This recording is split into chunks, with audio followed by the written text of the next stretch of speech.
एक गोष्ट सांगतो भाऊ, आज सकाळी की नाही माझ्याकडून खूप मोठी गोष्ट म्हणजे खूप मोठी चुकी झाली. सकाळी झोपेतून उठलो, त्या टायमिंगला झोपेतून उठल्या मोबाईल हातात घेतला आणि व्हॉट्सअपमध्ये गेलो. व्हॉट्सअपमध्ये जाणं सुद्धा सर्वात मोठी चुकी होती.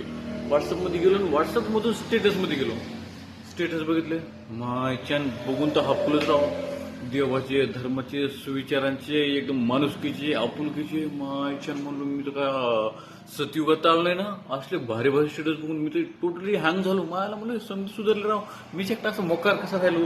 त्यासाठी म्हणलो आता काय करावं, मी माझा मोठ्या प्रॉब्लेममध्ये पडलो. तर मग आईच्या म्हणलो इंस्टाग्राममध्ये जाऊन चेक करावा.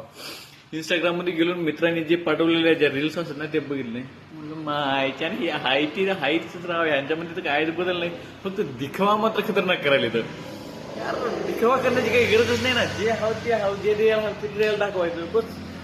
स्टेटसला देवाचे, धर्माचे भारी भारी स्टेटस लावणं आणि इकडं अशी कुठं नाही करणं. भाऊ जसं आहे तसा राहा, दिखाव्याची काही गरज नाही रे. तू इथं असं चांगुलपणाचा आणि दिखाव्याचा कोणता एखादा अवॉर्ड भेटणार नाही यार. बी रिअल यार, फेक नको राहू तू.